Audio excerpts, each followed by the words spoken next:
نحمده ونصلي على رسوله الكريم اما بعد فاعوذ بالله من الشيطان الرجيم بسم الله الرحمن الرحيم رب اشرح لي صدري ويسر لي امري واحلل عقدة من لساني يفقهوا قولي قل يا عبادي الذين اسرفوا على انفسهم لا تقنطوا من رحمة الله ان الله يغفر الذنوب جميعا انه هو الغفور الرحيم وانيبوا الى ربكم واسلموا له من قبل ان ياتيكم العذاب ثم لا تنصرون واتبعوا احسن ما انزل اليكم من ربكم من قبل ان ياتيكم العذاب بغتة وانتم لا تشعرون ان تقول نفس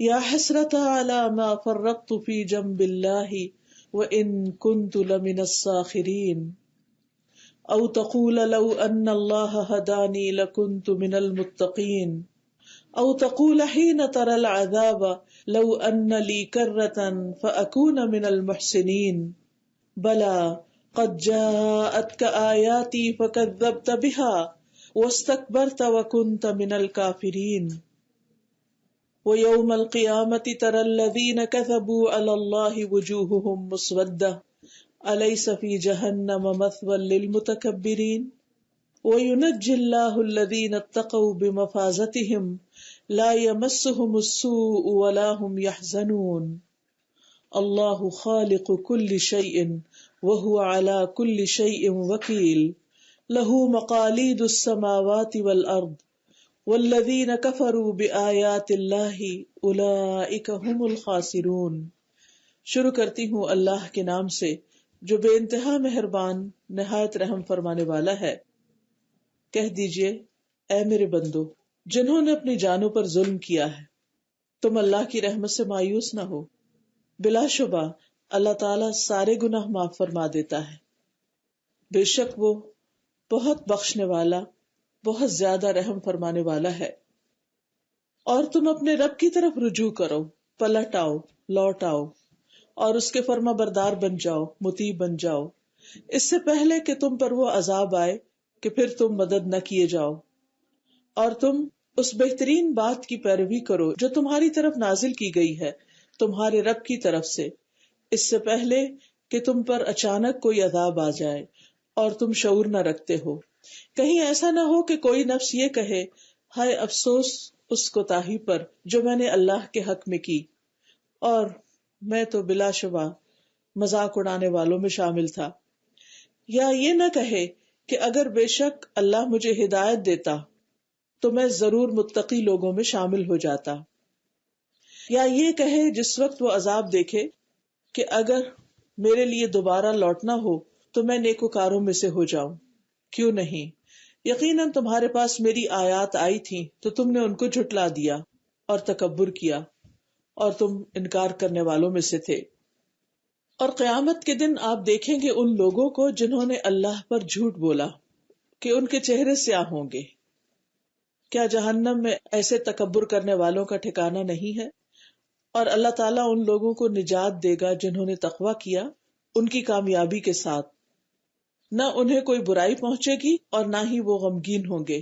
اللہ ہی خالق ہے ہر چیز کا اور وہ ہر چیز پر نگہبان ہے، اسی کے پاس ہیں چابیاں آسمانوں اور زمین کی۔ اور وہ لوگ جنہوں نے کفر کیا اللہ کی آیات کے ساتھ، یہی لوگ دراصل نقصان اٹھانے والے ہیں۔ معزز خواتین، اس وقت میں نے آپ کے سامنے سورۃ الزمر کی کچھ آیات رکھی ہیں۔ اللہ سبحانہ تعالی نبی صلی اللہ علیہ وسلم کو فرما رہے ہیں قل، آپ کہہ دیجئے، آپ بتا دیجئے۔ اور نبی صلی اللہ علیہ وسلم کے بعد یہ ہر اس شخص کے لیے حکم ہے جو دوسروں کو اللہ کا پیغام پہنچائے کہ وہ لوگوں تک یہ بات پہنچا دے، لوگوں کو اس بات کی خبر دے دے۔ کس بات کی؟ کہ اللہ سبحانہ تعالی ان لوگوں کو جو اس کی نافرمانی کرتے ہیں یا حد سے بڑھ جاتے ہیں، گناہوں کا ارتکاب کرتے ہیں، وہ غلط کام کرنے کے بعد پریشان نہ ہو، مایوس نہ ہو، کیونکہ اللہ تعالیٰ کا فضل و کرم بہت وسیع ہے۔ اللہ کی رحمت بہت عام ہے. جو شخص اس کی طرف رجوع کرتا ہے، پلٹ آتا ہے، تو اللہ سبحانہ وتعالیٰ اس کو معاف کر دیتا ہے. لیکن یہ پلٹنا اس وقت ہو جب پلٹنے کا ٹائم ہے. اگر وہ وقت گزر گیا جس میں توبہ قبول ہوتی ہے تو اس کے بعد پھر چانس ختم ہو جائے گا. ہم دیکھتے ہیں کہ اللہ سبحانہ وتعالیٰ نے آدم علیہ السلام کو پیدا کیا، ان کو اپنے ہاتھ سے بنایا. کچھ چیزیں اللہ تعالیٰ نے اپنے ہاتھ سے بنائی، جن میں سے ایک آدم علیہ السلام. تورات اپنے ہاتھ سے لکھی، جنت عدن اللہ تعالیٰ نے اپنے ہاتھ سے بنائی. اور یہ بہت بڑا اعزاز ہے انسان کے لیے، انسان کی بہت بڑی شان ہے، کیونکہ اللہ سبحانہ وتعالیٰ تو کسی بھی چیز کو کن کہہ کے پیدا کر سکتا ہے، اس کو تو صرف حکم دینا ہے. لیکن جس چیز کے بارے میں یہ فرمایا کہ اس کو میں نے اپنے ہاتھ سے بنایا اور پھر اپنی روح سے پھونکا اس میں، پھر فرشتوں سے سجدہ کروایا، پھر اس کو جنت میں بھیجا، جنت کا ٹھکانہ دیا، پھر آدم علیہ السلام کو ان کے کمپینین حضرت حوا دی. تو یہ ساری نعمتیں اللہ سبحانہ وتعالیٰ نے آدم علیہ السلام پہ کی، لیکن ساتھ ہی ان کو ایک ٹیسٹ میں بھی ڈالا، ایک امتحان میں ڈالا. اور وہ امتحان کیا تھا کہ ایک خاص درخت کا پھل نہیں کھانا.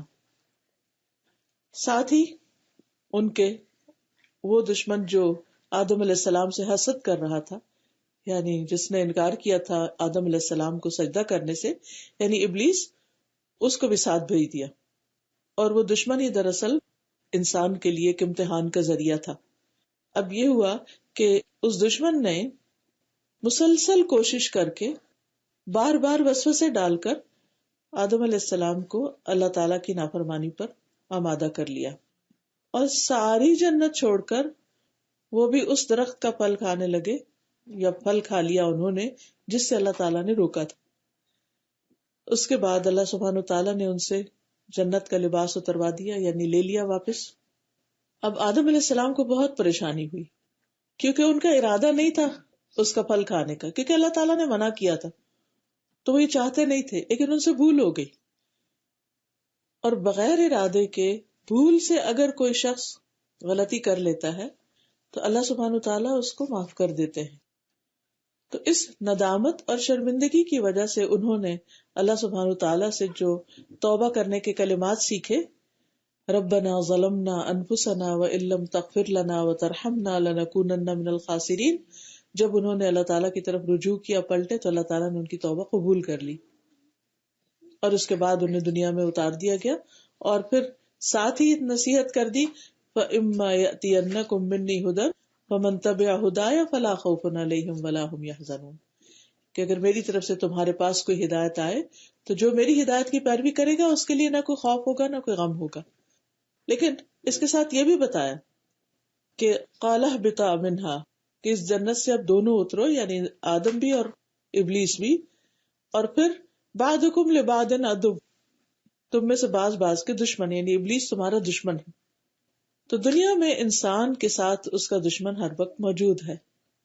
اللہ سبحانہ تعالیٰ نے انسانوں کی ہدایت کے لیے پیغمبر بھیجے، رسول اللہ صلی اللہ علیہ وسلم کو بھیجا، کتاب بھیجی. آپ صلی اللہ علیہ وسلم نے تمام چیزوں پر جو انسانوں کو کرنی چاہیے، جو بھی عبادت کے طور طریقے ہیں، وہ سارے کے سارے سکھا دیے. لیکن ہم دیکھتے ہیں کہ سب کچھ جاننے کے باوجود، سب کچھ معلوم ہونے کے باوجود ہم سے بھول ہو جاتی ہے، غفلت ہو جاتی ہے، سستی ہو جاتی ہے، کبھی کوئی مجبوری ہوتی ہے، تو ہم اللہ سبحانہ تعالیٰ کی عبادت کا حق ادا نہیں کر پاتے، جس کا ہم میں سے ہر ایک کو کسی نہ کسی درجے پر ضرور گلٹ رہتا ہے. مثلاً ایک شخص نماز نہیں پڑھتا تو اس کے دل میں یہ ضرور چبھن ہوتی ہے کہ میں کیوں نہیں پڑھ رہا، مجھے پڑھنی چاہیے. یا پڑھتا ہے تو لیٹ پڑھتا ہے تو اس کو تکلیف ہوتی ہے کہ میں کیوں لیٹ پڑھتا ہوں، مجھے وقت پر پڑھنی چاہیے. جو وقت پر پڑھتا ہے ہو سکتا ہے اس کو اس بات کا گلٹ ہو کہ میں پوری خشوع اور توجہ کے ساتھ کیوں نہیں پڑھتا، مجھے اچھی طرح نماز پڑھنی چاہیے. تو ہر شخص جو کسی بھی درجے پر ہے وہ اپنے اندر ہمیشہ یہ احساس رکھتا ہے کہ ابھی بھی میرے اندر کمی ہے، کوتاہی ہے. اور خاص طور پر انسان جتنا جتنا اللہ تعالیٰ کو پہچانتا جاتا ہے، اس کا مقام، اس کا مرتبہ، اس کی قدرت، اس کی قوت، اس کے مرتبے کی عظمت اور بلندی جتنا بھی انسان کو محسوس ہونے لگتی ہے، اتنا ہی اس کو ساتھ شدت سے یہ احساس ہوتا ہے کہ جو اللہ کا حق ہے وہ میں دے نہیں پا رہا، مجھے کچھ اور بھی کرنا چاہیے، کچھ اور بھی کرنا چاہیے. تو اسی لیے آپ نے دیکھا ہوگا کہ بعض اوقات آپ نمازیں بھی پوری کر لیتے ہیں، زکوٰۃ بھی دے رہے ہیں، صدقہ خیرات بھی دے رہے ہیں، حج عمرہ بھی کیا ہوا ہے، رشتہ داروں کو بھی خیال رکھتے ہیں، لیکن پھر آپ کے اندر ایک کسک ہوتی ہے کہ اچھا میں بھی کچھ اور کروں. اور جتنی زیادہ اللہ سے محبت ہوتی ہے اتنی زیادہ یہ کسک اور بڑھ جاتی ہے کہ ابھی مجھے کچھ اور بھی کرنا چاہیے، ابھی کافی نہیں. بالکل ایسے ہی کہ جس انسان سے آپ کو محبت ہوتی ہے اس کے لیے آپ کچھ بھی کر لیں تو آپ کو یوں لگتا ہے کہ نہیں ابھی حق ادا نہیں ہو، ابھی کچھ اور بھی کرنا چاہیے. تو جب اللہ سے بندے کو محبت ہوتی ہے تو اس وقت بھی اس کی کیفیت یہی ہوتی ہے. لیکن اس ساری چیز کے باوجود انسان سے غلطیاں بھی ہو جاتی ہیں. جہاں وہ نیکی کی طرف دوڑنا چاہتا ہے وہاں اس سے کچھ نہ کچھ کوتاہیاں بھی ہو جاتی ہیں. ایسے میں پھر شیطان انسان کو یہ بہکاتا ہے، دیکھو اتنی غلطیاں تم سے ہو گئی، اتنے گناہ ہو گئے، اب تمہاری تو معافی ہونی نہیں، لہٰذا دنیا میں خوب انجوائے کرو، اپنی مرضی کے مطابق جیو، جب آخرت آئے گی دیکھی جائے گی کیا ہوتا ہے. اور اس طرح وہ انسان کو اللہ کی طرف پلٹنے نہیں دیتا، وہ اس کو اپنے ہی راستے پر لگائے رکھنے دیتا. ایسے میں اللہ سبحانہ وتعالیٰ فرماتے ہیں کہ اے رسول صلی اللہ علیہ وسلم آپ لوگوں کو بتا دیجئے، آگاہ کر دیجئے، یا عبادی الذین اسرفوا علی انفسہم، اے میرے بندو جنہوں نے اپنی جانوں پر زیادتی کر لی ہے، اپنے ساتھ ظلم کیا ہے. یہ ظلم کیا ہوتا ہے؟ جب ہم اللہ کی نافرمانی کرتے ہیں تو اللہ تعالیٰ کا کچھ نقصان ہوتا ہے؟ اللہ تعالیٰ کا تو کچھ بھی نہیں بگڑتا. نقصان کس کا ہوتا ہے؟ ہمارا اپنا ہوتا ہے. ہم اللہ سبحانہ وتعالیٰ پر ظلم نہیں کر سکتے، ہم اپنی جان پر ہی ظلم کرتے ہیں جب ہم اللہ کی بات نہیں مانتے. اللہ تعالیٰ کو ہماری عبادت سے کچھ بھی نہیں چاہیے، اگر ہم عبادت کرتے بھی ہیں تو اس کو کوئی فائدہ نہیں ہوتا، اس سے اس کا فائدہ بھی ہم ہی کو ہوتا ہے کیونکہ وہ ہماری ضرورت ہے.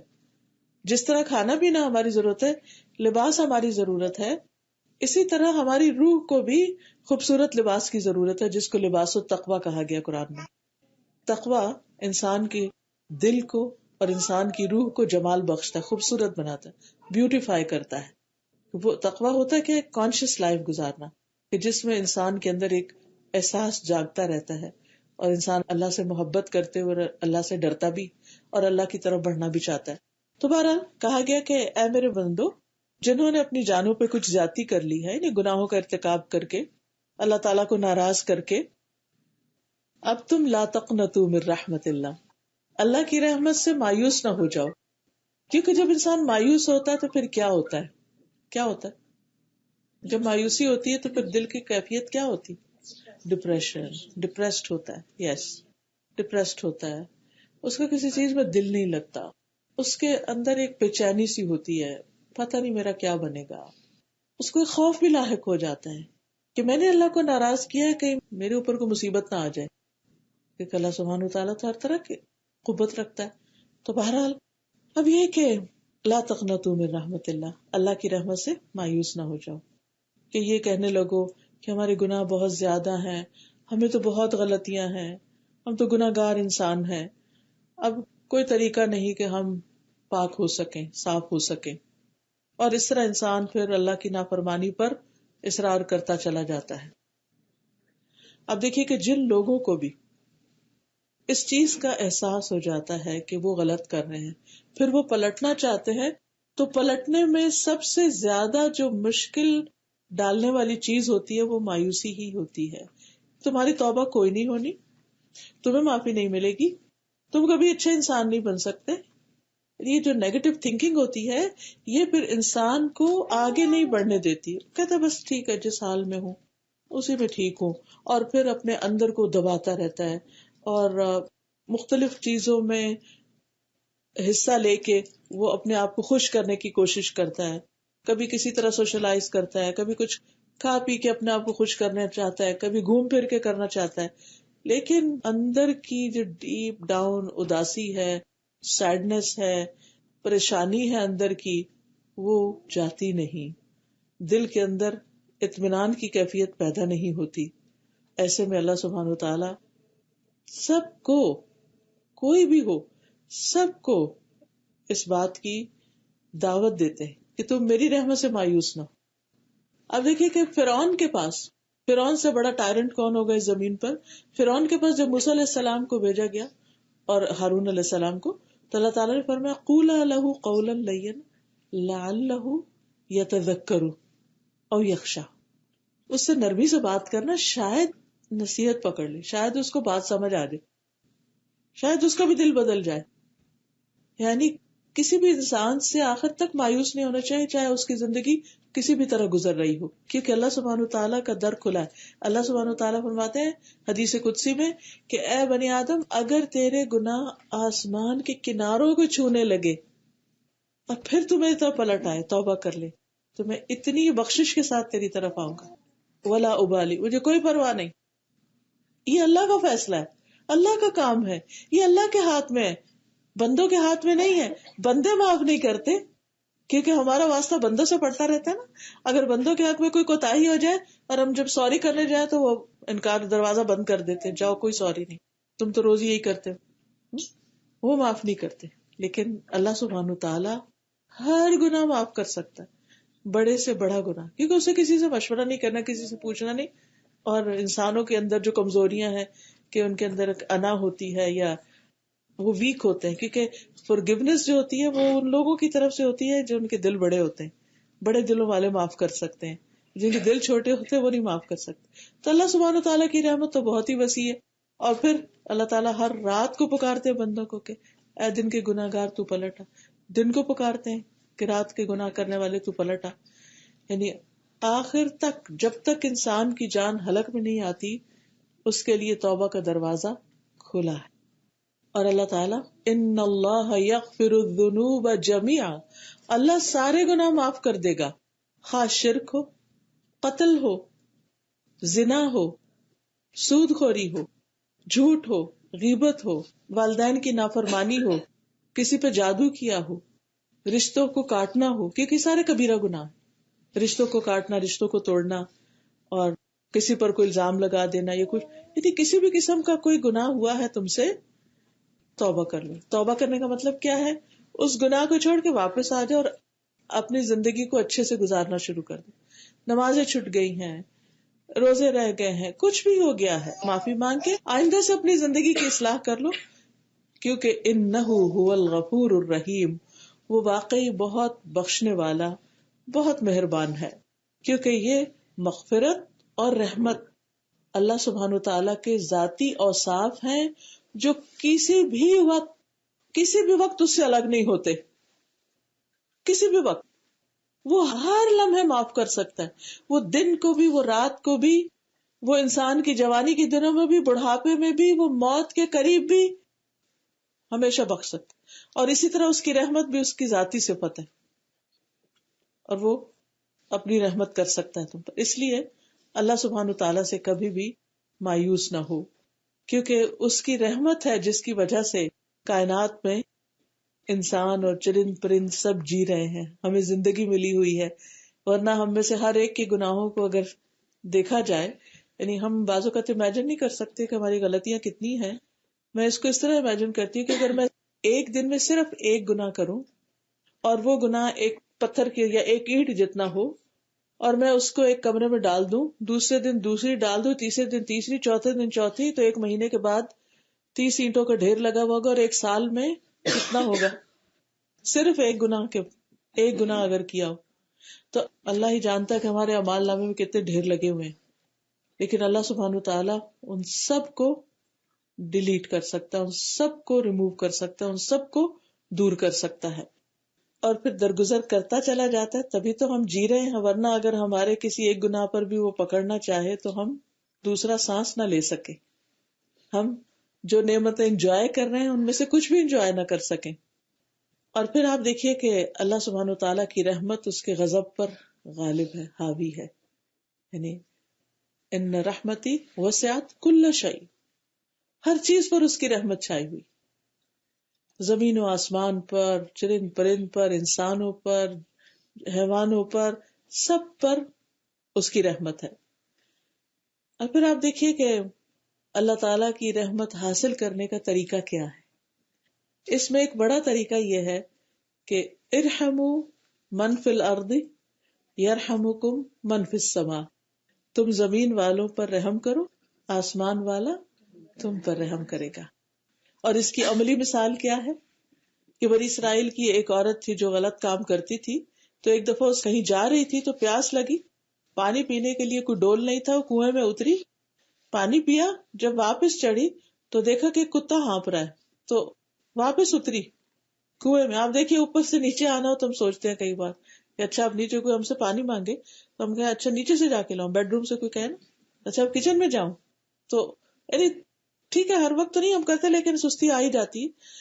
تو اس میں آپ دیکھیے کہ وہ اترتی ہے، اپنے موزے میں پانی بھر کے لا کے کتے کو پلاتی.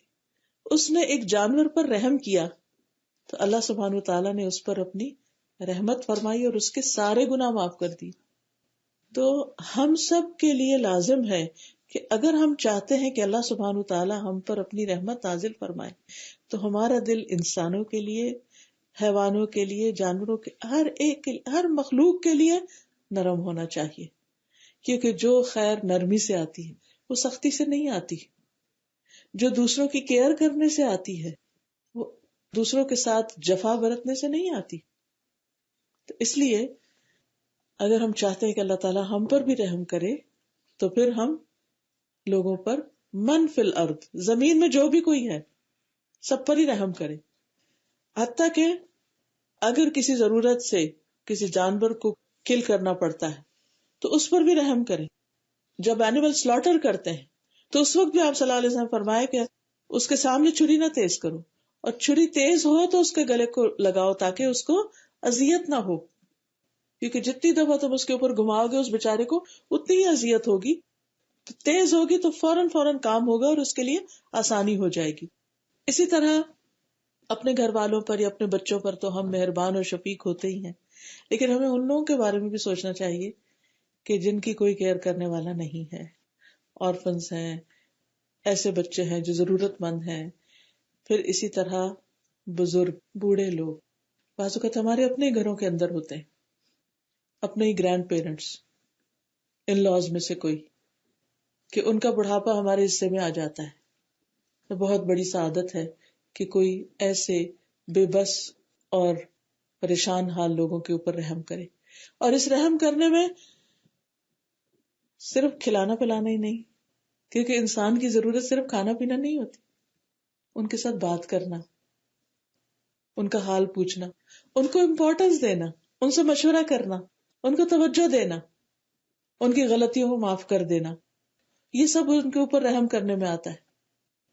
تو اگر انسان سے پاسٹ میں کوئی بھی گناہ ہوئے ہوں، کوئی بھی زیادتیاں ہوئی، مثلاً کسی انسان کے ساتھ زیادتی ہو گئی، کسی رشتہ دار کے ساتھ ہو گئی، کسی جانور کے ساتھ، کہیں بھی اپنی جان پہ کوئی بھی ہم نے ظلم کیا، حقوق اللہ یا حقوق العباد میں کمی کر کے، تو پھر اس بات کی ضرورت ہے کہ ہم اس کا ازالہ کریں، کسی ضرورت مند کی ضرورت پوری کر کے، کسی مجبور، بے کس، بیمار، بوڑھے، بچے، ایسے لوگ جو اپنی کیئر نہیں کر سکتے ان کی مدد کر کے، تو اللہ سبحانہ وتعالیٰ تم پر مہربانی کرے گا. اور یہ گناہوں سے معافی مانگنے کا بہترین طریقہ ہے زبان سے بھی انسان مانگے اور پھر دوسروں کی خدمت میں لگ جائے، کیونکہ اس سے انسان کو اندر سے جو خوشی نصیب ہوتی ہے کہ میں اس کے لیے کر رہا ہوں جو میرے لیے کچھ نہیں کر سکتا.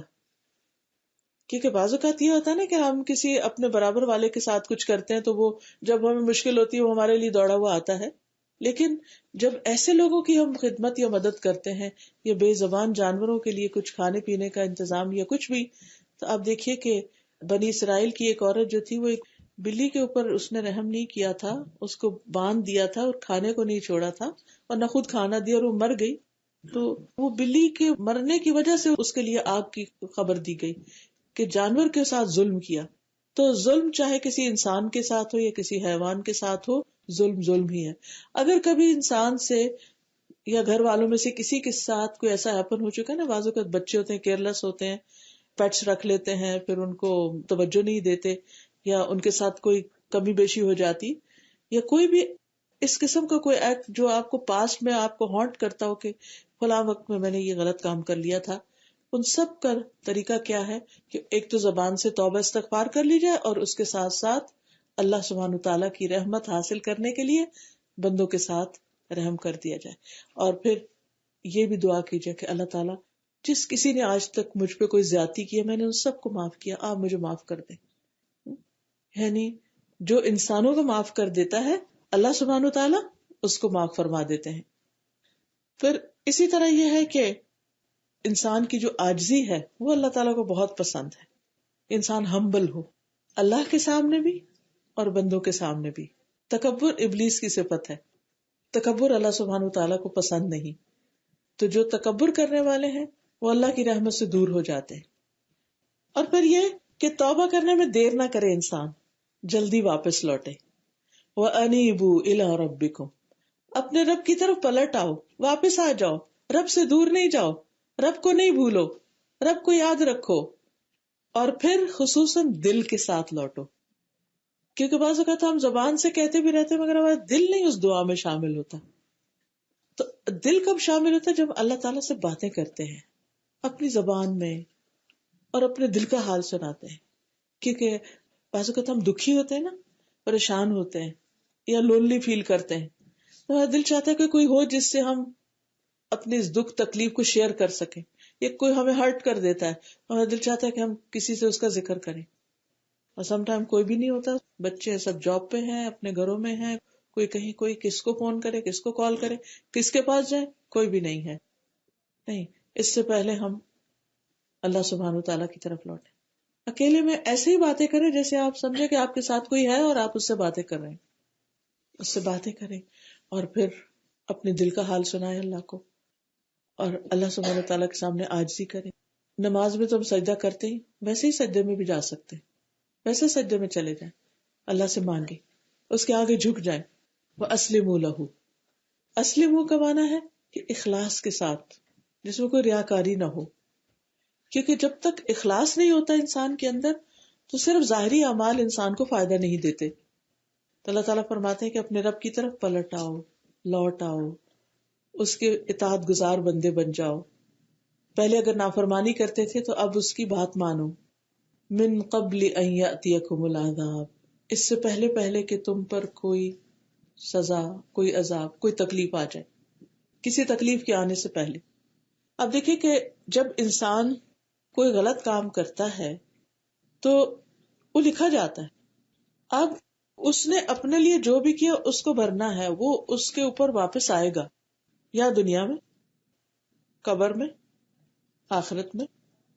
کیونکہ اب دیکھیے کہ آدم علیہ السلام نے جب بھول کے اس درخت کا پھل کھایا تھا تو کیا ہوا تھا؟ اللہ تعالیٰ ناراض ہوئے تھے. ہم آدم کی اولاد ہیں. یہ نہیں ہو سکتا کہ ہم غلط کام کرتے جائیں اور ہر چیز کر کر کے کہیں کوئی بات نہیں، کوئی بات نہیں، کوئی بات نہیں. نہیں، جو غلط ہے وہ غلط ہے، ہمیں اس کی اصلاح کرنی ہے اور پھر اللہ سبحانہ تعالیٰ کی طرف پلٹنا ہے. ورنہ دنیا میں بھی پکڑ ہو سکتی ہے، دنیا میں بھی پکڑ ہو سکتی. دنیا کی جو پکڑ ہوتی ہے نا، بعض اوقات آپ دیکھیں کہ آپ نے کسی کے بارے میں کوئی ایسی غلط بات سوچی ہوتی ہے، آپ دیکھتے کہ وہ چیز کوئی اور آپ کے بارے میں سوچنا شروع کر دیتا ہے، حالانکہ آپ تو نہیں کر رہے ہوتے. ایدی صاحب کے بارے میں کتاب پڑھ رہی تھی، ایدی کی جو بایوگرافی، اس میں وہ کہتے ہیں کہ ایک دفعہ میں نے کسی کو تھپڑ لگا دیا کیونکہ غصے میں آگے ہوں گے، ظاہر جو شخص اتنا کام کرتا کبھی اریٹیٹ بھی ہو جاتا. میں کہتے میرے ہاتھ میں درد شروع ہو گیا اور وہ ٹھیک ہی نہیں ہو رہا تھا، ٹھیک ہی نہیں ہو رہا. تو ان کو ریئلائزیشن ہوئی کہ یہ کیا ہوا، یہ کیوں ہوا. تو ہمیں بھی بعض اوقات سمجھ آ رہی ہوتی ہے کہ یہ جو ہم نے دوسرے کے ساتھ کیا ہے نا، اب وہ میرے ساتھ بھی وہی ہو رہا ہے. اردو میں بھی کہتے ہیں نا، جیسا کرو گے ویسا بھرو گے. جو کسی کے لیے گڑھا کھودتا ہے خود اس میں گرتا ہے. تو بعض اوقات انسان ہے نا، شیطان بھی ساتھ ہے، نفس بھی ساتھ ہے. تو پھر انسان کبھی غصے میں آ کے، شیطان خود جیلس ہوا تھا، کبھی انسان کے اندر جیلسی ڈال دیتا ہے، کبھی کسی طرح، کبھی کسی کوئی نہ کوئی ایسی چیز انسان سے بھول چک ہو جاتی، کیونکہ ہم میں سے کوئی بھی فرشتہ نہیں، ہم سب انسان ہیں. تو ایسی صورت میں انسان کو کسی کی خاطر نہیں، اپنی خاطر توبہ کر لینی چاہیے کہ اللہ میں اب نہیں کروں گی، مجھے یہ نہیں کرنا. کیونکہ اس سے پہلے کہ تم پکڑے جاؤ، ثم لا تنصرون، پھر مدد نہ کیے جاؤ. دنیا میں تو انسان پر کوئی تکلیف آتی ہے تو انسان اللہ سے دعا کر لیتا ہے، معافی مانگ لیتا ہے. لیکن آپ دیکھیے کہ مرنے کے بعد تو ہم نہیں لوٹ سکتے نا. مرنے کے بعد جب قبر میں منکر نکیر آ کے سوال کریں گے تو وہاں تو واپسی کا کوئی راستہ نہیں. کسی کو بلا نہیں سکتے، نہ کوئی ٹیلی کمیونیکیشن سسٹم ہے، نہ کوئی وائرلیس ہے، نہ کوئی اور طریقہ ہے. وہاں سے تو کسی کو حال بھی نہیں بتا سکتے کہ اب ہمارے ساتھ کیا ہو رہا ہے. دنیا میں تو جب کوئی ایک شہر سے دوسرے شہر میں جاتا ہے تو فون کر کے حال پوچھتے رہتے ہیں، میسج کر کے پوچھتے رہتے ہیں اب کیا ہو رہا ہے، اب کیسے ہو، اب کیسے، خبر رکھتے ہیں اپنے پیاروں کی. لیکن وہاں کوئی کسی کی خبر رکھ ہی نہیں سکتا. اور آخرت میں تو ویسے ہی ہر ایک کو اپنی پڑی ہوگی، کون کس کو پوچھے گا. تو اس لیے اللہ تعالیٰ خود ہی فرما رہے ہیں کہ اس چیز کو ابھی اینٹیسپیٹ کرو، اور اس سے پہلے کہ واپسی کا کوئی راستہ نہ ہو، لوٹ آؤ. اور کیا کرو، وَاتَّبِعُوا أَحْسَنَ مَا أُنزِلَ إِلَيْكُم مِّن رَّبِّكُم، اور پیروی کرو ان بہترین باتوں کی جو تمہارے رب کی طرف سے تمہاری طرف نازل کی گئی ہیں. یہ ہے اصل میسج کرنے کا کام، کہ اللہ نے تم پر جو اتارا ہے اس کو فالو کرو. کیا اتارا ہے؟ قرآن اتارا ہے، رسول بھیجا، رسول پر حکمت بھی اتاری. قرآن مجید میں اللہ تعالیٰ فرماتے ہیں وَأَنزَلَ اللَّهُ عَلَيْكَ الْكِتَابَ وَالْحِكْمَةَ، اللہ نے قرآن بھی اتارا، حکمت بھی اتاری. اور حکمت کیا ہے؟ نبی صلی اللہ علیہ وسلم کی احادیث، آپ کے اقوال، آپ کی باتیں. تو وَاتَّبِعُوا، اس کی پیروی کرو، احسن ما انزل الیکم، ان بہترین باتوں کی جو تمہاری طرف تمہارے رب نے اتاری ہیں. اب رب نے کیا اتارا ہے؟ اگر ہم اس کا خلاصہ دیکھیں، قرآن اور سنت کی تعلیمات کو آپ دو حصوں میں تقسیم کر لیں.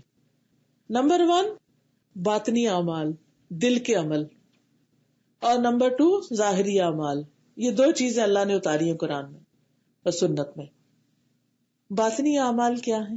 ایمان، تقوی، اللہ کی محبت، ان سب چیزوں کا ہم سے تقاضا کیا گیا. پھر اس کے ساتھ ساتھ اللہ کی خشیت، اس کا خوف، اس کے بندوں کی خیر خواہی، دوسروں کے لیے دل کے اندر نرم گوشہ رکھنا. کیونکہ بندوں کے بارے میں ہم جو کچھ سوچتے ہیں نا، اچھا یا برا، تو اس کو بھی چیک کیا جا رہا ہے کہ ہمارے گمان کیسے ہیں. قرآن مجید میں آتا ہے اجتنبوا کثیرا من الظن، بہت زیادہ گمان سے پرہیز کرو. ان بعض الظن اثم، بعض گمان گناہ ہوتے ہیں. تو گویا دل کے اندر جو چیزیں ہیں ان پر بھی پکڑ ہو سکتی. تو انسان کو اپنے تھاٹس پر بھی نظر رکھنی چاہیے، کیونکہ ان کا بھی حساب ہوگا. پھر اس کے بعد ظاہری امور کیا ہیں؟ ظاہر میں کرنے والے کام کیا ہیں؟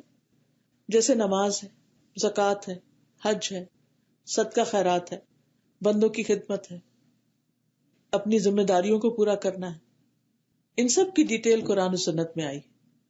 تو وَاتَّبِعُوا أَحْسَنَ مَا أُنزِلَ إِلَيْكُم مِّن رَّبِّكُم، اللہ تعالیٰ نے جو کمانڈمنٹس دی ہیں، جو ڈوز اینڈ ڈونٹس بتائے ہیں، ان کو فالو کرو. ایسا کرنے والا ہی دراصل منیب بھی ہوتا ہے، مسلم بھی ہوتا ہے.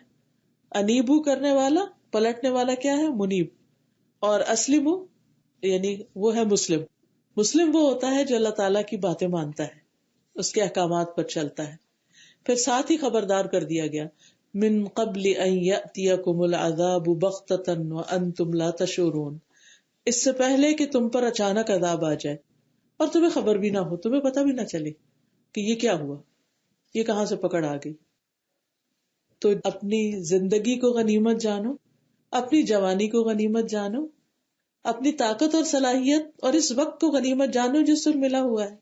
کتنے ہی لوگ تھے جو ہمارے ساتھ تھے کچھ عرصہ پہلے، لیکن آج وہ دنیا میں نہیں ہے، جا چکے ہیں.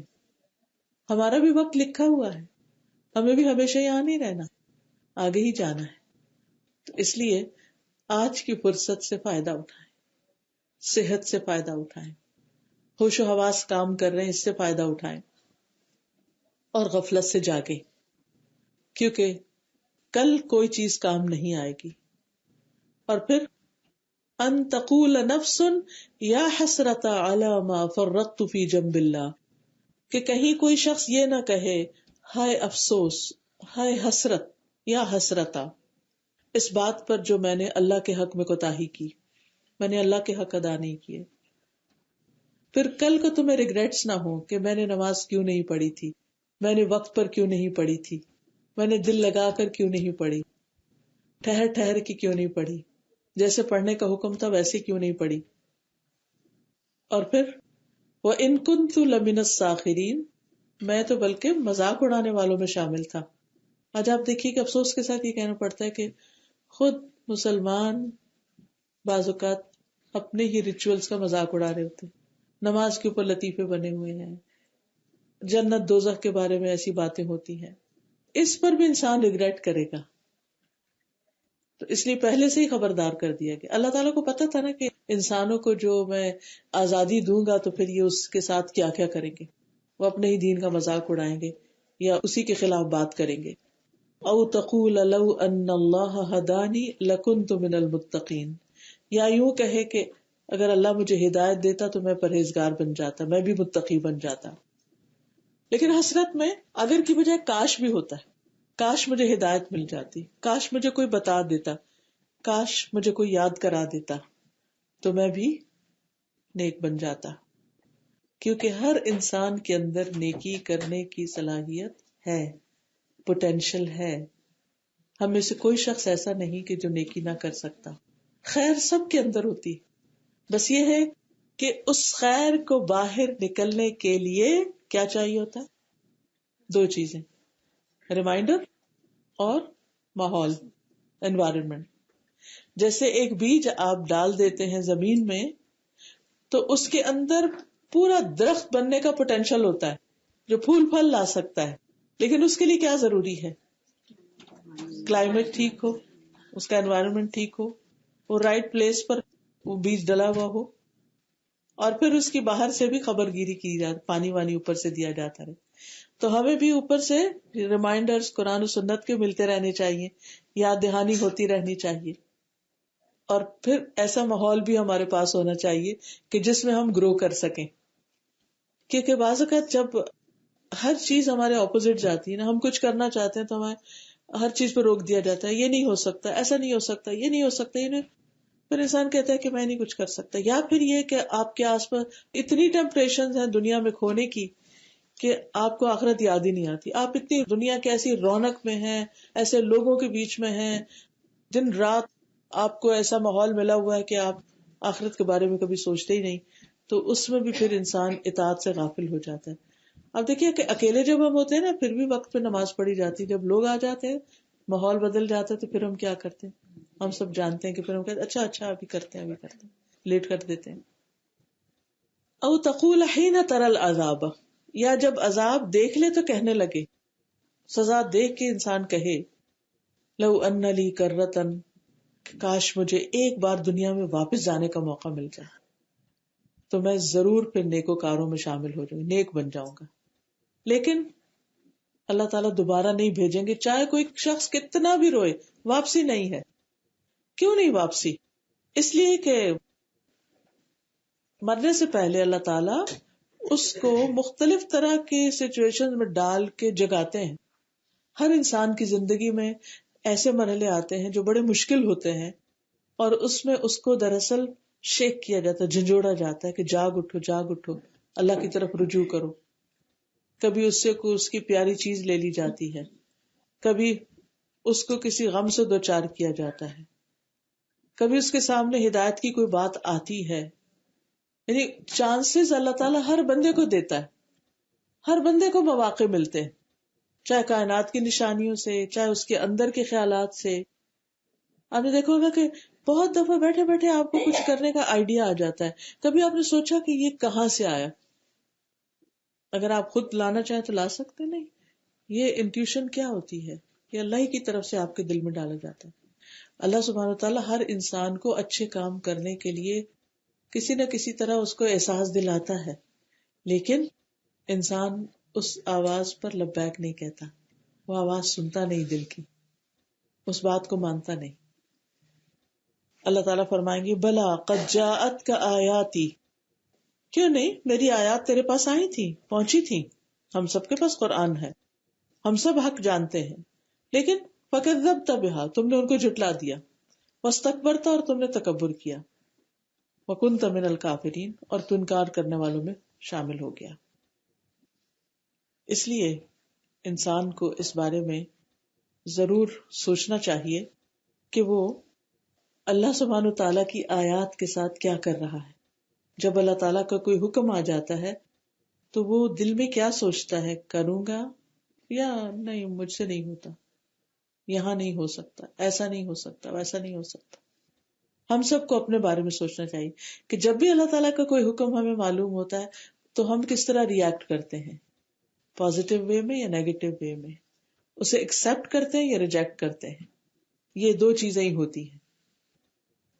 پھر اللہ تعالیٰ فرماتے ہیں وَيَوْمَ الْقِيَامَةِ تَرَى الَّذِينَ كَذَبُوا عَلَى اللَّهِ وُجُوهُهُمْ مُسْوَدَّةٌ، قیامت کے دن تم دیکھو گے کہ جن لوگوں نے اللہ پہ جھوٹ باندھا ان کے چہرے سیاہ ہوں گے.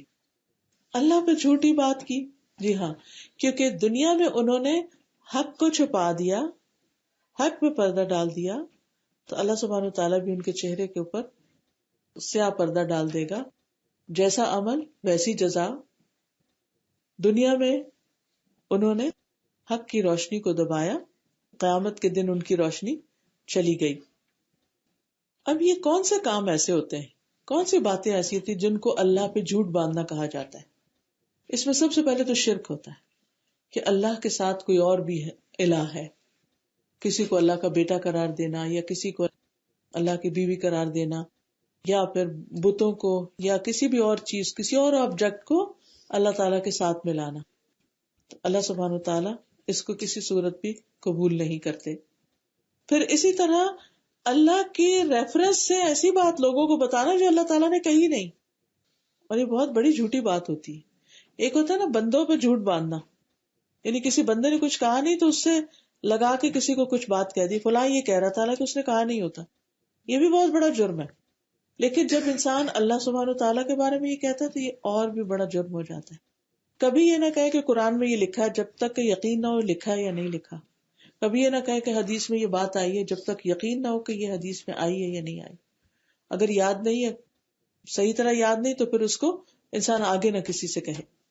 پھر اسی طرح جھوٹی نبوت کا دعویٰ کرنا، یا پھر کسی بات کو شریعت کا حصہ بنا دینا، دین کا حصہ بنا دینا، حالانکہ وہ دین کا حصہ ہے نہیں. خواہ لوگ جیسے بدعات وغیرہ ہوتی ہیں کہ اس کام کے کرنے کا اتنا ثواب ہوگا، حالانکہ نہ قرآن میں ثواب بتایا گیا نہ حدیث میں ثواب بتایا گیا. تو اس قسم کی باتوں سے بھی پرہیز کرنا چاہیے. پھر اللہ تعالیٰ فرماتے ہیں الیس فی جہنم مثوی للمتکبرین، کیا جہنم میں تکبر کرنے والوں کے لیے جگہ نہیں ہے، ٹھکانہ نہیں ہے؟ یعنی یہاں تکبر کی کیا بات آئی، ایروگنس کیا ہے؟ ہاں دیکھیے کہ جب اللہ تعالیٰ کسی بات کے، کسی کام کے کرنے کا حکم دیتے ہیں اور کوئی نہیں کرتا، جان بوجھ کے نہیں کرتا، جیسے ابلیس نے نہیں کیا، تو اس نے کہا انا خیر منہ، میں جو کر رہا ہوں وہ ٹھیک ہوں، میں بہتر ہوں. مجھے آگ سے تو نے بنایا، اس کو مٹی سے بنایا. مٹی کی خاصیت ہوتی ہے نیچے جانا، اور آگ کی کیا ہوتی ہے بھڑک بھڑک کے اوپر آنا. تو وہ اپنے آپ کو بڑی چیز سمجھتا تھا، اس لیے وہ آدم کے سامنے نہیں جھکا. اصل میں وہ آدم کے آگے نہیں جھکنا تھا، وہ تو اللہ کے حکم کے آگے جھکنا تھا. اللہ تعالیٰ جب ہمیں کسی بات کا حکم دے دیتے ہیں تو پھر وہ ہمارے لیے ایک امتحان بھی ہوتا ہے کہ ہم مانتے ہیں کہ نہیں مانتے. اور پھر اللہ تعالیٰ خود تو نہیں بول کے بتاتے نا ہمیں، کوئی انسان ہی ہمیں بتاتا ہے. جب کوئی انسان بتا رہا ہوتا ہے تو بعض اوقات ہم کیا کہتے ہیں، چپ کرو چپ کرو، بس کرو، بہت زیادہ نصیحتیں نہیں کرو، مجھے نہ کہا کریں یہ کرنے کو، یہ میں نہیں کر سکتی، مثلا کچھ بھی ایسا کہہ سکتے. تو یہ جان بوجھ کر جو انکار ہے اللہ کے حکم کا، اس کی بنیادی وجہ تکبر ہوتی ہے کہ جو کچھ میں سوچتا ہوں، جو میں کرتا ہوں وہ زیادہ بہتر ہے، یہ نہیں ہو سکتا.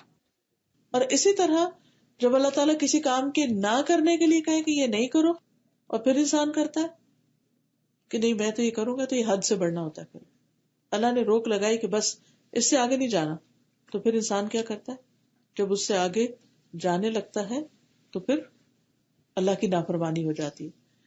بہرحال دوسری طرف اللہ تعالیٰ فرماتے ہیں وَيُنَجِّ اللَّهُ الَّذِينَ اتَّقَوْا بِمَفَازَتِهِمْ، جو پرہیزگار ہیں ان کی کامیابی کی وجہ سے اللہ ان کو نجات دے گا. یعنی کامیابی تقوی کے ساتھ ہے. لا يمسهم السوء، ان کو کوئی تکلیف نہیں چھوئے گی، یعنی قیامت کے دن انہیں کوئی تکلیف نہیں ہوگی. ولا هم يحزنون، اور نہ وہ غمگین ہوں گے، کیونکہ دنیا میں وہ پھونک پھونک کے قدم رکھتے رہے، حلال حرام کی پرواہ کی انہوں نے، جائز ناجائز کی، اللہ کی اطاعت کی. تو اللہ تعالیٰ قیامت کے دن ان کو ہر تکلیف سے بچا لیں گے، ہر برائی سے بچا لیں گے. سو کا لفظ جو ہے نا، برائی کے لیے بھی آتا ہے اور تکلیف کے لیے بھی آتا ہے. اس سے پتہ یہ چلتا ہے کہ جو دنیا میں برائی سے بچتے رہیں گے، قیامت کے دن کی برائی یعنی تکلیف سے ان کو بچا لیا جائے گا. اور اس وقت وہ کیا کہیں گے؟ الحمدللہ الذی اذھب عنا الحزن، اللہ کا شکر جس نے ہم سے غم دور کر دیا. ان ربنا لغفور شکور، بے شک ہمارا رب بڑا ہی بخشنے والا قدردان ہے. تو بہرحال جو اللہ کا تقوی اختیار کرتے ہیں ان کے لیے مکمل امن اور پیس ہوگا، ہر تکلیف اور ہر برائی سے محفوظ ہوں گے. اور آخر میں فرمایا اللہ خالق کل شیء، ہر چیز کا خالق اللہ ہے. یاد رکھیے اللہ تعالیٰ کے سوا اس کی صفات اور اس کے ناموں کے علاوہ ہر چیز مخلوق ہے، کریشن. اللہ کریٹر ہے، اللہ ہی نے ہر چیز پیدا کی، خالق کل شیء. لیکن اس کے جو نام ہے، اس کی جو صفات ہیں، اس کے جو ایٹریبیوٹس ہیں وہ تخلیق نہیں ہے. ٹھیک ہے. اسی طرح اس کا جو کلام ہے قرآن، یہ اللہ کا کلام ہے، اسپیچ ہے. یہ بھی اس نے کریٹ نہیں کیا بلکہ یہ اس کا حصہ ہے، بولا ہے اس نے. تو اللہ خالق کل شیء وہو علی کل شیء وکیل، اور وہ ہر چیز پر نگران ہے، ہر چیز کی نگرانی کر رہا ہے، ہر چیز کو دیکھ رہا ہے.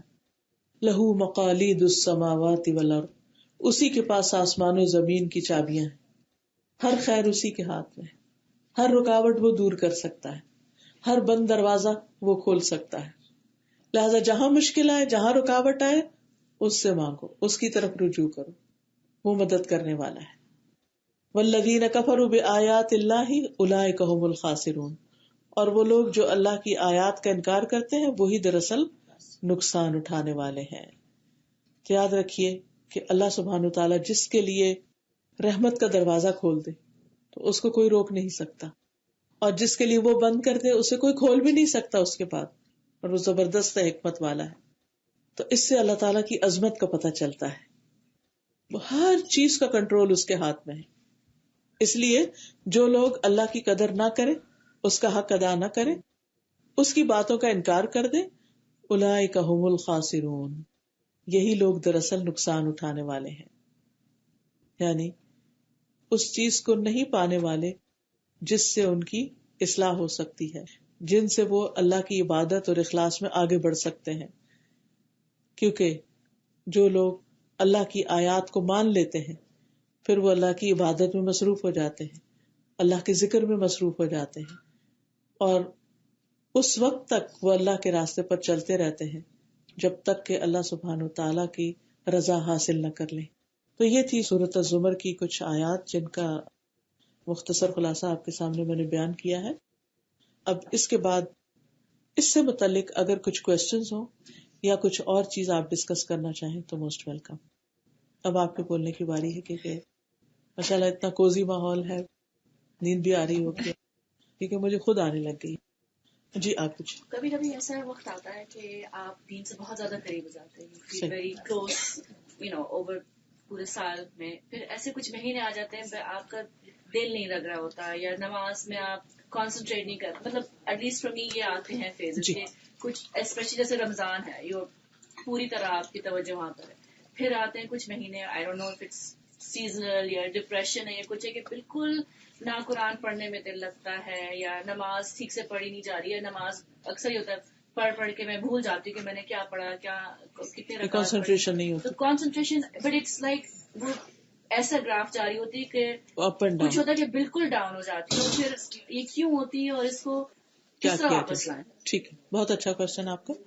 ان کا سوال یہ ہے کہ انسان کی زندگی میں کچھ وقت ایسے ہوتے ہیں جس میں اس کا دل بہت دین کی طرف ہوتا ہے، اللہ کی طرف ہوتا ہے، عبادت میں دل بھی لگتا ہے، شوق سے بھاگ بھاگ کے کرتے ہیں اور بہت کچھ کرتے بھی ہیں. پھر ایسا وقت آ جاتا ہے کہ پھر دل کی حالت بدل جاتی ہے. اس میں 2-3 چیزیں ہیں. نمبر 1 تو یہ کہ عربی میں دل کو قلب کہتے ہیں، اور قلب کا مطلب ہوتا ہے الٹ پلٹ ہونا. تو دل جو ہے وہ ایک حالت میں رہ ہی نہیں سکتا. مثلا ہم اپنی آنکھوں کو ایک رخ پہ جما سکتے ہیں نا، اسے دیکھ سکتے ہیں. دل کو ایسے نہیں کر سکتے کہ ایک چیز کے اوپر ہی صرف ہم فوکس رکھیں، اس کی ہر لمحے اس کے اندر چینج آتی. پھر قرآن و سنت سے یہ بھی ہمیں پتہ چلتا ہے کہ ایمان کی حالت بڑھتی بھی ہے، ایمان بڑھتا بھی ہے اور ایمان کم بھی ہوتا ہے.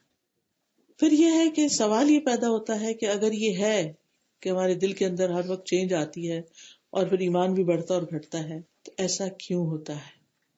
اب دیکھیے کہ کائنات کی جتنی بھی چیزیں نا، ان میں ہمارے لیے بہت نشانیاں ہیں. مثلا پھر پودوں ہی کی مثال دوں گی یا جانوروں کی بھی دے سکتے ہیں. اب دیکھیے کہ آج کل آپ کے یہاں فال چل رہی ہے، کچھ عرصے کے بعد ونٹر جب زیادہ ہوگا تو درختوں پہ پتے نظر ہی نہیں آئیں گے، ٹھنڈا موسم ہو گیا. پھر اس کے بعد موسم بدلے گا، پھر بہار آئے گی، گرمیاں آئیں گی، ہر چیز ہری بھری ہو جائے گی. تو ایک ہی درخت ہوتا ہے، ایک ہی زمین ہے، ایک ہی جگہ ہے، چینج کیوں آیا؟ درختوں پہ چینج کیوں آیا؟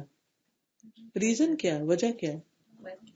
ویدر، موسم بدل گیا. ہمارے بھی جب موسم بدلتے ہیں نا ہمارے آس پاس کے، تو اس کا بھی ہم پر اثر پڑتا ہے. ایک تو فزیکل موسم ہے نا، جو ویدر ہے، جس طرح سردی گرمی کا بھی چینج آتی ہے، اس سے بھی انسان کی حالت پر اثر پڑتا ہے. دن اور رات میں بھی فرق پڑتا ہے. جب آپ صبح کے وقت اٹھتے ہیں تو آپ کی حالت اور اچھی ہوتی ہے، جب رات عشاء ہو جاتی ہے تو آپ کے لیے مشکل ہو جاتی ہے، تھک جاتے ہیں، کنسنٹریشن کا لیول کم ہو جاتا ہے. تو کچھ وجوہات تو نیچرل ہوتی ہیں اپ اینڈ ڈاؤن ہونے کی.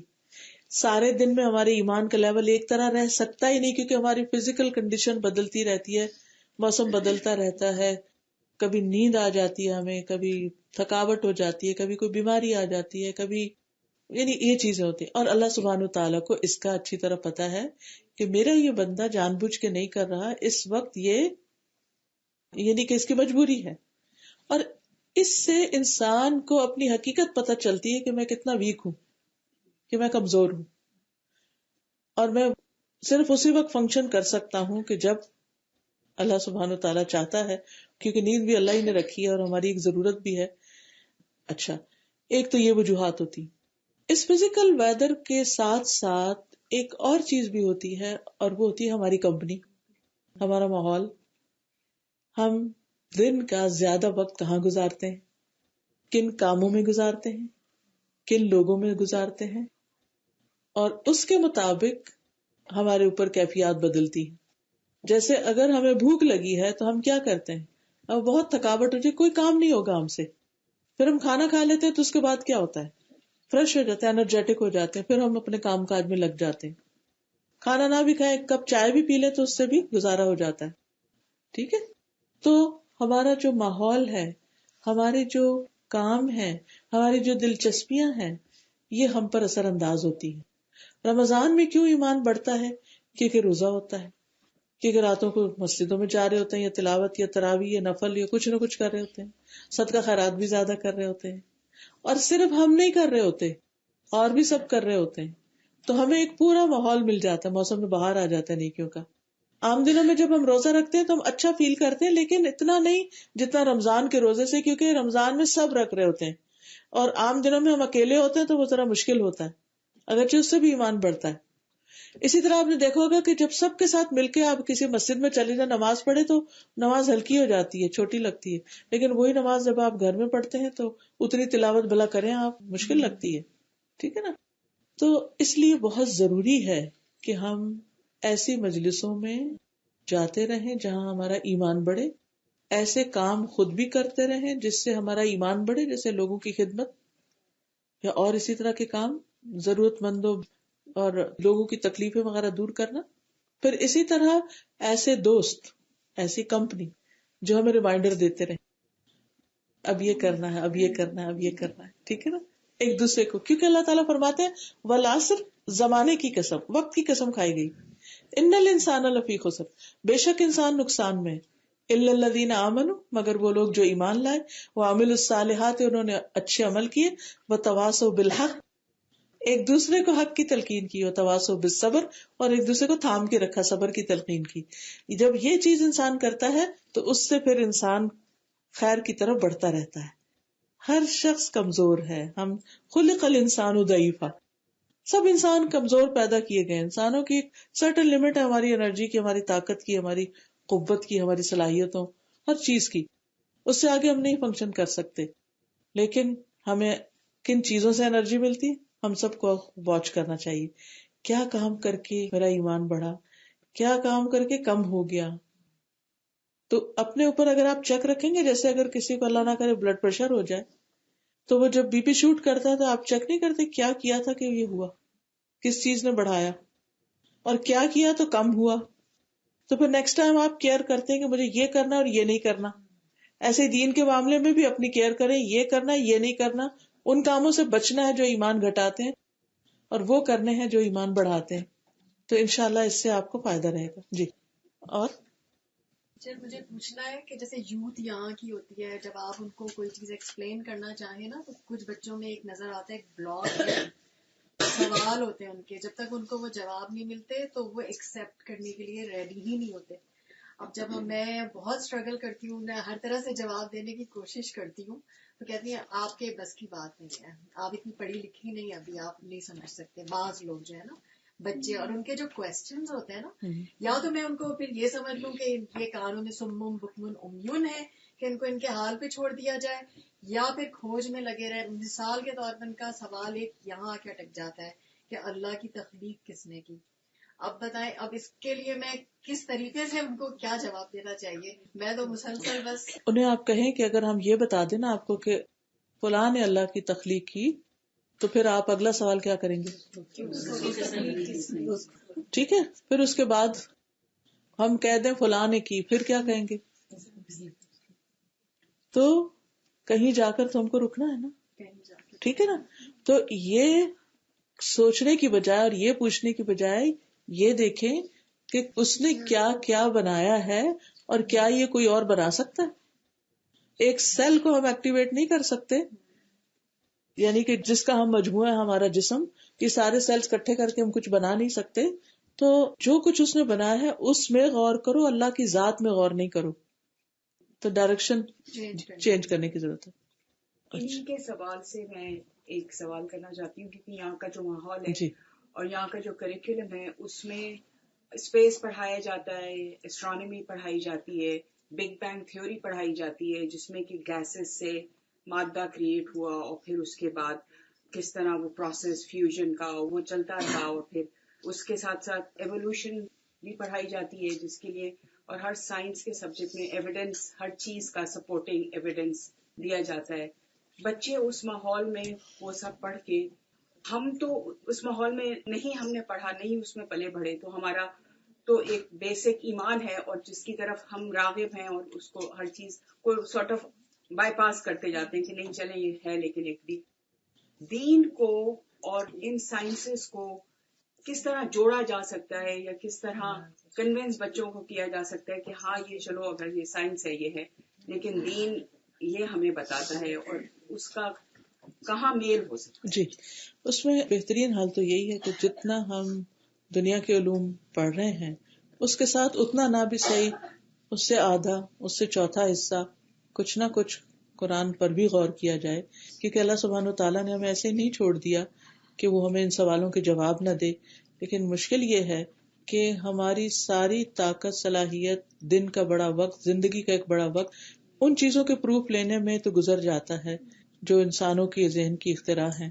لیکن اللہ سبحانہ تعالیٰ نے وحی کے ذریعے ہمیں جو دلائل فراہم کیے ہیں ان کو ہم ساتھ نہیں پڑھتے، جس کے نتیجے میں بہت ایک خلا آ جاتا ہے، گیپ آ جاتا ہے. تو ہمیں وہ باتیں تو سمجھ میں آتی ہیں، یہ باتیں پھر سمجھ میں نہیں آتی. اب اس کے لیے کون ان کو بتانے والا ہو، سکھانے والا ہو، پوری طرح اس کی ڈیپتھ میں جا کے ان کو ان کے لیول پر ان کی سوچ کے مطابق بتانے والا ہو. ایسے لوگوں کی واقعی کمی ہے مسلمان معاشرے کے اندر کہ جو ان کی سوچ کے مطابق ان کو جواب دے سکیں انہی کی زبان میں اور انہی کی ٹرمینالوجی میں. لیکن اب کسی کو تو کرنا ہوگا، زیادہ نہیں تو کم از کم ہم یہ تو کر سکتے ہیں نا، جو قرآن جب کھلتا ہے تو ساتھ ہی بات آتی ہے ذالک الکتاب لا ریب فیہ، یہ کتاب جس میں کوئی شک نہیں، ھدی للمتقین الذین یؤمنون بالغیب، جو غیب پر ایمان لاتے ہیں. تو اللہ سبحانہ تعالیٰ نظر نہیں آتا، اس نے چیزوں کو کیسے کریٹ کیا ہمیں ابھی نہیں نظر آ رہا. کل قیامت کے دن تو پوچھا جا سکتا ہے وہی کیسے اتری ہمیں نظر نہیں آتی. لیکن قرآن موجود ہے، 1400 سال سے کوئی تبدیلی نہیں ہوئی، ایک میریکل موجود ہے. آخرت، ہر چیز کا ایک اینڈ ہوتا ہے، ہر چیز کا کچھ فائدہ یا نقصان ہوتا ہے. عقلی دلائل سے بھی ان چیزوں کو ثابت کیا جا سکتا ہے. لیکن سب سے بڑی بات جو ایمان ہوتا ہے نا، ایمان، اور وہ پھر غیب پر ایمان، وہ تو غیب پر ایک دفعہ ایمان رکھ کر پھر ان چیزوں کو پڑھا جائے گا تو زیادہ بہتر سمجھ میں آئے گی. اور بس چھوٹی سی ایک بات ہے، بہت ہی سادہ سی ذہن سے سمجھنے والی، کہ کسی بھی چیز کے بارے میں، مثلا یہ کمپیوٹر ہی ہے، اس کے بارے میں اگر ہم صرف سارے پروسیسز جانیں اور یہ نہ جانے کہ بنایا کس نے یا بنانے والا بھی کوئی ہے، تو کوئی کہے گی تو خود ہی بن گیا. ساری چیزیں یعنی کہ کچھ سیکوینس کے ساتھ اکٹھی ہوتی گئی اور پھر اسٹیج یا شکل اختیار کر لی اور انسان اب اسے استعمال کر رہا ہے. تو ایسے ہی ہمارا جسم بھی مختلف چیزوں کا مجموعہ اکٹھا ہوتا گیا، پھر اس کے بعد اب انسان یہ سب کچھ آپریٹ کر رہا ہے، کام کر رہا ہے. تو بس وہ ایمان لانے اور نہ لانے میں ایک چھوٹی سی لائن ہوتی ہے. اگر انسان ادھر ہو جائے تو بہت کچھ سمجھ آ سکتا ہے، اور اگر ادھر ہو جائے تو بلاک آ جاتا ہے. میں اس کا جواب دینا چاہوں گی کہ فردر اب آپ سائنس کی جتنی بھی ڈاکومنٹری دیکھیں دیکھنی چاہیے، اور اس میں اب انہوں نے کہا کہ بگ بینگ تھیوری سے پہلے کیا تھا، اور اس میں انہوں نے کہا کہ بالکل پچ ڈارک اندھیرا تھا and there was sound waves. تو اس سے اب ہمیں یہ پتا چلتا ہے کہ اللہ تعالیٰ کا فیکن، کہ اللہ تعالیٰ نے کہا کن کا کلمہ، تو وہ ساؤنڈ یہ اب یہ سوال ہوگا ساؤنڈ کہاں سے آئی؟ نہیں، ویسے میں کہہ رہی ہوں کہ ہم اگر ہم مسلم کر سکتے ہیں. جی بالکل، آپ کی بات میں سمجھ رہی ہوں، بہت ویلڈ پوائنٹ آپ کا، کہ اب یہ ان کو سوچنا چاہیے وہ کہتے ہیں کہ وہ ویوز کہاں سے، وہ وہاں تک ہیں اٹکے ہوئے، لیکن اس سے بھی پیچھے وہ ویوز تک پہنچ، بس اللہ تک پہنچ جائے نا، سارے مسئلے حل ہو جائیں گے کہ وہ ہے. جی آپ فرمائیے. پارٹیکل جو ہوتا ہے they call it the God particle because they don't know what to call it. So us particles کو scientists instead of Higgs particle they call it the God particle. کیونکہ ان کو سمجھ میں نہیں آتا کہ وہ ساؤنڈ ویو کہاں سے ہے. God particle. تو پھر بات وہی ایمان والی ہو گئی نا، پھر کہیں تو ماننا پڑے گا، اور یہ انسان کا ٹیسٹ ہے. اور کوئی کچھ ایڈ کرے گا؟ السلام علیکم. وعلیکم السلام. ایک چیز یہ جو سائنس والی بات ہے نا، بچوں کے لیے نا یہ چیز ہمیں کنفرم کرنی چاہیے کہ سائنس جو ہے نا وہ ایک ڈیولپنگ نالج ہے، ٹھیک ہے، اٹس ڈیولپنگ ایوری ڈے. وہ تھیریز آتی ہیں اور 20 ایئرس کے بعد سائنس خود اس کو ڈینائی کر دیتی ہے، ٹھیک ہے. لیکن قرآن پاک جو ہے نا وہ ہمیشہ سے اس کی جو دلیل ہے نا وہ ڈینائی نہیں ہو سکتی، ایک ہی رہی. وہ ود ٹائم وہ پروف کرتا ہے اپنے آپ کو. دیکھیں جیسے حضور صلی اللہ علیہ وسلم کے جو صحابہ تھے، جب اس آیت پہ انہوں نے جسے کہتے ہیں نا ایمان لے آئے تھے کہ جنت میں بیٹھے ہوئے لوگ جب پوچھیں گے کہ میرا وہ ساتھی کہاں ہے، اور اسی وقت اللہ تعالیٰ ان کو وہ دکھا دیں گے. اب ہمارے پاس آئی پیڈ ہے، اس زمانے میں نہیں تھا. تو don't evaluate a masters degree on second grade. Science is a second grade education which is developing every day. Quran Pak is there. It's a master's degree.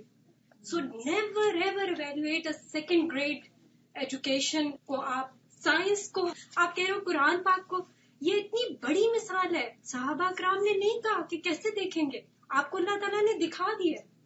تو بچوں میں یہ چیز انسٹال کریں کہ قرآن کو ہم نے سائنس پہ ایویلویٹ نہیں کرنا، سائنس کو قرآن پہ ایویلویٹ کرنا ہے. That's where we are wrong.